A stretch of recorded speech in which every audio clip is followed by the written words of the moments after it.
Today I'm going to be going over the state of North Carolina and its 16 electoral votes and seeing what Donald Trump needs to do to win this state. By doing so, I'll be going over the 2020 election results in North Carolina as well as the 2016 election results and looking at the current polls out of the state of North Carolina right this moment.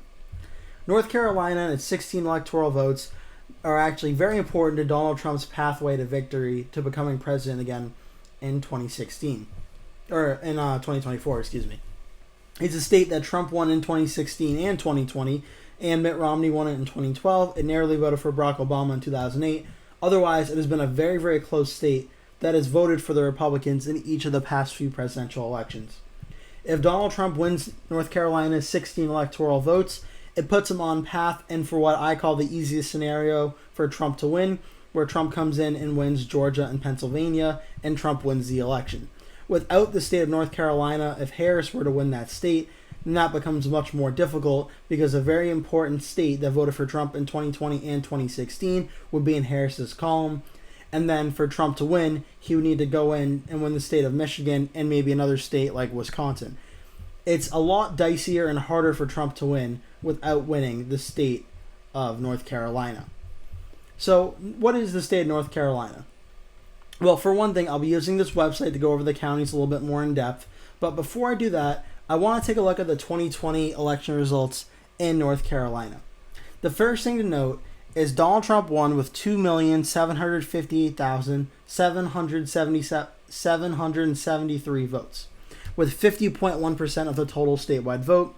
Biden got 48.7% of total statewide vote by 2.684292 of the votes. So, North Carolina, it's similar to Michigan in a way where there's a lot of smaller Republican counties and not too dissimilar from a lot of swing states where there are small Republican counties that are a few thousand votes, few 10,000 votes that add up to try and overcome what the big Democratic cities have. For instance, Charlotte, Mecklenburg County, 378,000 votes for Biden in 2020. Fayetteville, 84,000 votes, Cumberland County for Joe Biden. That is a heavy Democratic area. Raleigh, 393,336. That's the state's capital. Big Democratic base for Biden. Greensboro, 173,086 votes for Biden. The main cities are where you're going to get a lot of the Democratic vote for Biden. And in this case, Kamala Harris in 2024. But also, there's this portion up here in the state, this Democratic area, where these counties aren't huge, but this is a place that typically votes Democrat. There are smaller counties, but Democrats can rack up a few thousand votes here. Pitt County, I think, is the biggest of them with how many votes came in for Biden. Nash County is a very close county that narrowly went for Biden this time around. I'm going to show you a cool feature called the Size of Victory, where it kind of shows how big of the population each county is. As you can see, Mecklenburg County is huge, Wake County is huge, Guilford County is huge, and Forest County is huge. Durham County, Orange County, very, very big. I don't know if I showed Durham County yet right here. Durham County is also very big, right outside of Raleigh, 144,000 votes for Biden. So that's how the state votes in terms of the big population centers. And then the rest are all smaller Republican counties. It would take forever to name them, but it's a lot of smaller counties of a few thousands of votes to tens of thousands of votes that basically all add up and try to overpower the Democratic vote centers that will get the big percentages of votes for the Democrats. These counties have to try and overpower the Democratic ones. Not too dissimilar to its neighbor to the north, Virginia, and how it votes. It's very similar to that.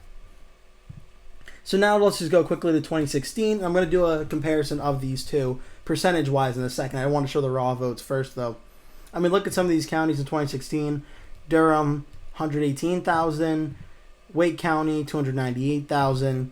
Cumberland County, 70,000. Go on here to Hoke County. That's a smaller one I'm looking for. Where is it? Anson County. No, it's not the one I'm looking for. There we go. Mecklenburg County, 292,000. So that's the state of North Carolina itself right now. I'm going to get into a comparison between 2020 and 2016 of the margins. Firstly, the polling of Trump versus Harris right now in 2024. There's only been two polls done. One had Trump up 2. The other had Trump up 9. That one's from back in February, so I'm not sure how reliable it is, but it certainly seems like North Carolina will be close once again, but Trump is favored to win the state at this time. So North Carolina in 2020. Going by percentages, Trump won the state with 49.9% of the vote, according to this, in 2020, and Biden got 48.6%, according to this website. And let's look at the heavy Democratic strongholds. Cumberland County in 2020 gave Joe Biden 57%, to Trump's almost 41%, a 16.6% win. Let's go back to 2016 and just look at it. 16 points. So Biden outperformed Clinton by about 0.6% here. Not a massive outperformance, but definitely a few votes here and there that might have made a narrower election result. Let's go up here to Wake County, a 20-point win for Clinton in 2016. Now let's go to 2020, a 26-point win for Biden. So definitely Biden padded some votes here. Durham County, 62.4% win for Biden in Durham County in 2020. Let's check out what Clinton got in 2016. 59 points. So again, 59 up to 62. 3-point gain. Definitely helped out Biden make the margin narrower. Orange County, 51 points for Biden. Let's check 2016. 50 point for Clinton. Guilford, 19.9 for Clinton. 2020, 23.1 for Biden. As you can see, as I'm going to go throughout the state, it shows that in a lot of other states, Biden kind of outperformed Clinton in pretty much every Democratic stronghold there was. Not just by raw numbers, because of course there was higher voter turnout in 2020 than there was in 2016, but Biden did better in the percentages than Hillary Clinton did. And North Carolina seems to be no exception of that. Mind you, Donald Trump still won the state of North Carolina, but 49.9, 48.6, 1.3% margin of victory difference. Very, very close. And you look at counties like Nash County, not super big, but Biden won by 0.23. And a county like Martin County, 5.1 for Trump. These smaller decided counties, 3.5 points. Scotland County, 1.9. In a very close election like this one, these smaller counties may make the difference in 2024 between Trump winning or Harris pulling an upset in this state. And you look at a lot of these Democratic counties as well, 27, 21, 34. They're smaller counties, but they're giving decent or pretty big percentages for Biden. Let's check Hillary Clinton. Similar numbers, not too drastic of a difference, but this county, Martin County, Trump won it in 2016, 0.43. Won it by 5 in 2020, so it was actually an improvement for Trump, which is interesting. One of the places he's done that. Granville, Trump won by 2.5 in 2016, 6.6 in 2020. So it's very interesting, actually. It seems as though Biden shored up more of the Democratic support in North Carolina. Trump also shored up a lot of the Republican percent in North Carolina by percentages. It just seems there were more raw Democratic votes than Republican votes. But Trump did not do worse than he did, it seems county by county wise anyway, in North Carolina. 49.8 in 16, 49.9. Trump actually either did the same or performed a little bit better in his margins in 2020. The only thing is the Democrats have more votes where those percentages change, so the numbers of the votes were closer. So going over that state and everything that's going on, what to watch for in 2024? Well, this is about a very, very close election. And if you're looking at this map from 2020, if it looks like this, the election is going to be super close, and you have to start going at these close counties that maybe Biden won by 2 points. What's the margin here? New Hanover, it's tiny, but if Biden is beating, or if Harris is beating Trump here, by say 5 points, that could be an indicator that things might be a little bit closer than last time around, and Harris may be in play. Wilson County, 2.9 points for Biden. If Harris is doing better here, that's something to keep an eye on. Mecklenburg County, the big population centers in North Carolina, what are these margins looking like?